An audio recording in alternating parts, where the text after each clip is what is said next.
Hello and welcome to Salud SA, San Antonio's premier health and wellness television show.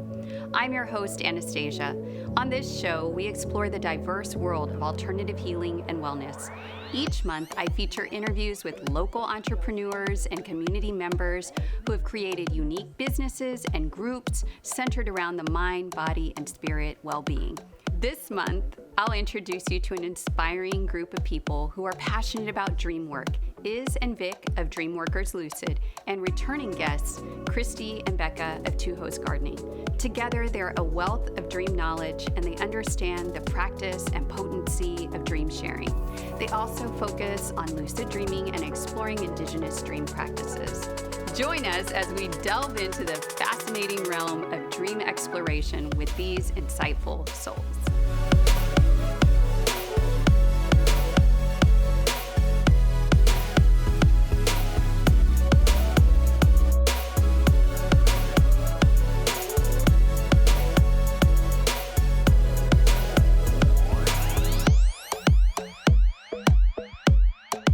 Welcome, everyone. I am so excited that y'all are here today. This conversation is like a long time coming, and we've been kind of piecing it together over the last few months, it seems, since I saw y'all in January, and and I was like, we have to have this episode or episodes. So let's get started by talking about your dream journey. How did it begin? Anyone want to start over here? So I have been a very active dreamer since I was a kid, and it's kind of funny because my night dreaming was really active, but my daydreaming was intense. So I used to ride the school bus every single day to and from kinder through 8th grade. Yeah. So I had 40 minutes, about over an hour every day, to look out the window and daydream. Mm-hmm. And so in my daydreams, I would create this paradise where I would be the center of attention, and I would get everything I ever wanted in my little kid heart, And I would be disappointed getting to school, not only because I had to go to school, but also like that the daydream had to end. Mm-hmm. It was so real for me. Mm-hmm. Only later did I realize that all of that daydreaming actually came true in my life. So I was a very active daydreamer, but my night dreams were always vivid and very confusing.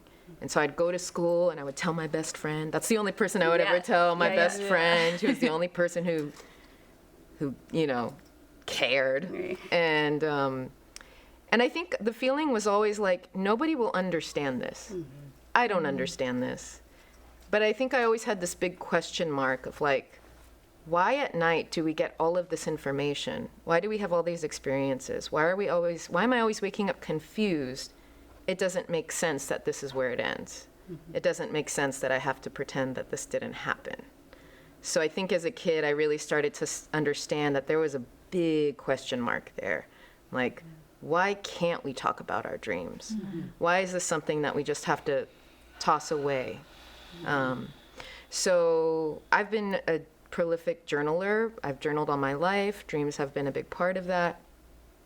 And when I met Iz, that's when I started to understand that maybe this dream thing that I had been writing about and experiencing and talking about with like select few could be something a lot more real. Mm-hmm. It wasn't just something to put behind me and then continue to have new dreams. So, yeah. Yeah, that's awesome. I, too, was like that as a child. And a young adult. I would go and tell my best friend about my dreams, too. And sometimes I would have a scary dream. And that's what would strike me the most. So I'd have a scary dream, I'm talking when I was in elementary school, 3rd or 4th grade. And then I would go to school, and I lived in a small town, only to find out that something scary like what I dreamt had happened. And so I was like, there's a connection. Mm-hmm. There's a connection. I'm tapping into something here.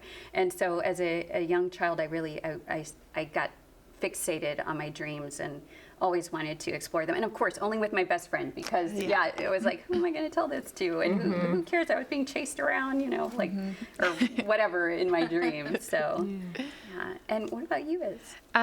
So I suffer from sleep paralysis, which is a sleep disorder where your body is asleep and your mind remains awake.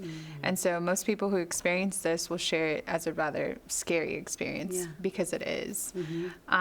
So I, in my early 20s, adolescent years, I really was just like, I want to control this. I want to figure out some type of way so I can get some genuine rest. I was gifted a book and it talked about lucid dreaming. So it's funny because I accidentally tapped into lucid dreaming instead of trying to control my sleep paralysis. And so I remember my first lucid dream. It's funny, I still remember it till today. I don't share it very often because it's not very interesting. And it didn't last very long. But I just remember waking up and being like, wow, this is the most amazing thing that I have ever experienced, and I want everyone to be able to experience this as well. So I've managed now my sleep paralysis. I've, as an adult, remembering it's good to have a good sleep routine and pattern, and wake up with the sun and go to sleep with the sun, and so keeping things like that in mind. But I'm still also trying to learn how to tap into lucidity from sleep paralysis. And someone recently shared in a dream circle that they've been able to do that. So I'm on my way. Yes, that's awesome. And that must have been scary, as a youngster, or whenever you discovered the sleep paralysis, because from what I understand, and please correct me if I'm wrong, it's like you can't move. You can't move your body, but you're awake. This, your mind is going, but you're essentially paralyzed. And so that seems like that could be really scary. Really scary. Yeah, and so I've also learned how to retrain my mind when I'm in this state. So of course when you're there, and what makes it so scary is that it feels like it's so long and you're trying to move and you're just fighting against yourself. And so now I look at it as a way of an opportunity, okay, you can't move, why don't you just meditate then? So I've turned it into a positive experience, and now it seems a lot less shorter.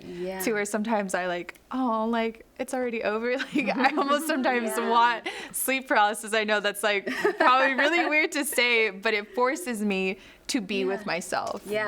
Oh, well, that's great. I'm so glad. I do that too. When my son is kicking me and thrashing around, I'm just meditate. This is the time to meditate, Stacey. Tap in. Try to lucid dream. Try to meditate. Exactly. So then I'm thank you. To your son, you're probably thank you. Exactly. Well, that's great. Okay, and over here, what do we have? What's our dream journey, Becca, Kristi? So when I was little, we would always discuss our dreams over breakfast or coffee in the morning. And so I never thought it was a weird thing. I didn't share it with my friends because I was just oh, this is just normal life, right? Yeah. So that's kind of how my journey has been. It's just through time and developing some parts of lucid dreaming, but a lot of more meditative states and daydreams, I feel. Yeah, that's so awesome. I want to create that for my son too, that environment of what did you dream about? And even with my stepdaughters, I used to always, when they would wake up in the morning, we had them, I'd ask them do you have any cool dreams last night? What happened? Get that culture going, because it is so important. There's so much to learn and so much to tap into. So that's awesome that you had that built into your, in your family unit as you were growing. No, it was pretty cool. And then but thinking about it now, it's oh man, that wasn't really that normal. Right. Who wants to be normal? But it helps now to kind of have those conversations without really thinking about it and just being what's your dream world like today, or how's it been? Yeah. So that's awesome. And Kristi, what about you? What's your relationship with dreams? For me, it started as a toddler. what I understand as premonition dreams. We had a boxer dog that my grandfather would go running with every morning, Miles. And I woke up one morning and I was like, Patton's dead, Patton's dead. Oh, no. And my whole family was like, no, it's just a bad dream, it's just a bad dream. And like within, let's say 5-10 minutes, my grandfather came. We lived like on an old farm. And it had like a gravel long road, and he came walking up with Patton. Patton had just like a heart attack or something on that run. Oh my gosh. But I recognized through the expressions and overhearing that was something, oh my God, she dreamt that, and then it happened. So from that point, my dreams weren't so much like that foretelling or premonition-y. It more turned into like a playscape space for me. So it involved a lot of being out in woods and jumping up in trees, almost like flying. And it evolved, and it was like more of a evolution of like understand, like I have to, nobody can see me do this. And then sometimes being risky of like seeing that there was like maybe people over there and could see me, and just kind of playing with that kind of stuff, and seeing how high or which tree or where I could leap to, like flying squirrel. And then through puberty, it became again more like work. I could tell I was traveling and going to different places, and it became like my premonitions started coming back with like puberty and through high school. It's become a space where it's a lot of fun, but sometimes can be very exhausting. Like recently I can tell I'm doing work because my body's all tired, my head's tired, and I have to do a different kind of practice in the morning than than at night, setting my head space. I'm fumbling. No worries. It's scary to share this though, because same thing. I mean, even the introduction to it, and so I've been fortunate enough, especially like through high school, or my friends that also were dreamers or just eccentric. Yeah. So I always had that space to share with. That's great. That's awesome. That prophetic dreams are really, I really love those. And I haven't practiced, techniques to enhance that part of my dream world, but occasionally I'll have them and I'm like, wow, this just happened in my dream. So it's exciting. So we touched a little bit on it before, at least Iz told us a little bit about having lucid dreams, but have any of y'all had lucid dreams, or any that you want to share or talk about your journey with lucidity? I'll share. I don't. I really don't. I do. I can definitely tap into those things when I need to, but it's not somewhere that I'm really all that interested in working. Yeah. I like to work a lot, like more, with meditative states. But lucid dreaming is really like, it's a practice, just like any other type of dreaming. So, so there's definitely some things out there that you can do, but there's a lot of other things that you can do to help yourself go through your sleep, processing time and working through any kind of traumas and things like that. Yeah, and I know we're going to touch on those a little bit later, but Vic, did you want to touch on that too? I know I've had lucid dreams as a kid. I just don't remember them. Yeah. And I have had the experience where my dreams have been so intriguing that I'm happy to be the witness. And so when I started kind of this dream journey as an adult, somebody who's very conscious now of like the potential of dreams, and as Iz and I have been talking more and more about lucidity, and she's been kind of showing me and teaching me, and I dive a little bit deeper into ancestral traditions and things like that, I've been opening up to the power of lucid dreaming, because I know that when you are lucid, you are able to protect yourself a lot better. Yeah. And if you travel in your dreams, which is something that is real, if you tend to travel, then that means that you're open And when you're open, people can come into your dream state. Sure. You may not want those visitors there. You may Yeah. not. You may want more safety. I recently had an experience. It was over the course of 3 nights where I felt like my dreams were being invaded. Oh, wow. And this happened very recently. And it was something that I came home and I told Iz immediately about, because I was like, it made me realize the power of lucid dreaming. Because if I was lucid, I wouldn't have been in those situations. Got it. I would have been able to have more control. Yeah. So I think I'm really starting to understand that because it is a spiritual realm, lucidity is really having that empowered sense of like, I know what I want in my dream world, and I know what I don't want. So that's kind of it's an opening for me that's happening right now. Yeah. Well, that's exciting, but it's also, that's a little, it can be a little scary, because our dreams are so real, and you wake up and it's like you're having that experience, and you're having it, you're just having it somewhere else. Yes, right. And something that I may touch on a little bit later on is like when we talk about the intention setting. And so with, Vic having this experience, I'm like, you could also set these boundaries with yourself and what you will and will not take in your dream worlds. And when you become lucid, you're more cognitive of that, with setting those boundaries and being stern with them of like, this is my safe space, this is sacred to me, and I'm not going to allow certain things to happen. Yeah, definitely. Yeah. And the way that I talk about lucidity too is like, many people have told me like, I do love my dreams and take them as they are. And I'm like, yes, there's so much beauty to how you are organically processing things in your dreams. Lucidity, however, is a tool for you. I'm setting it here for you. You can pick it up whenever you want to. It is accessible to you. I just want to teach you how to pick it up and to use it safely. It is there for you. Yeah, that's awesome. That's a great way to put it, because not everybody wants to lucid dream or needs to lucid dream or anything. Like, nobody needs to do anything that they don't want to do. And just like Becca was saying, that's not something that's in her practice right now.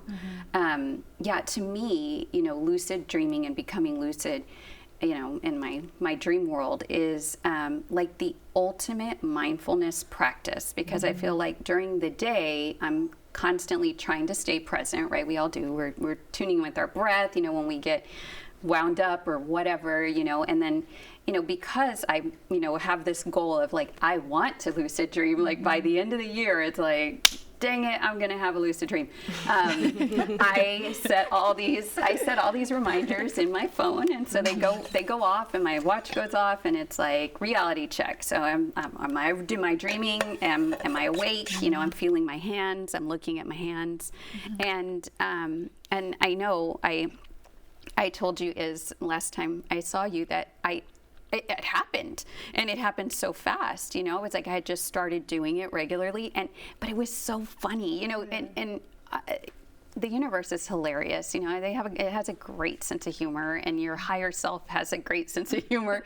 And so it's like, I had read that when you look at your hands in your dream, they're going to look funky, right? Yeah. And so I looked at my hands, and they did. It looked like an X-ray. Like they kind of look like a skeleton hand. Nice. And I was like, oh wow, I'm dreaming. And then and it was short too, and I told you all this on the call too the other day. And then usually what happens in my dreams, which is like a common thread, is that I lose my purse, I lose my cell phone, and I'm kind of panicking, and that's kind of a trigger for me. And so in my dream, I had lost my purse, and that's kind of when I was like, am I dreaming? Okay. And so I found a woman, and I asked her, like, go find my purse, please, And she brought back a purse. It wasn't my purse, but she did bring back a purse, and that was it. You got a new purse. Yeah, exactly. I got a new one.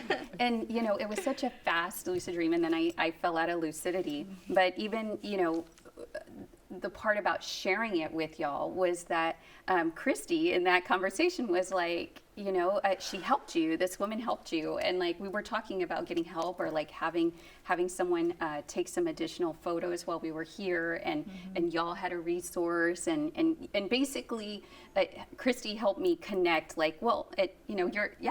accepting help here, and which had been a common thread from before a lesson learned, like I need to accept more help, you know, like I think a lot of us are resistant to accepting help sometimes. And so anyway, the process of sharing is just, it's just great, you know, and the lucidity is fun too. And yeah, it's just always intrigued me. But Kristi, do you have any experience with lucid dreaming? Oh my goodness.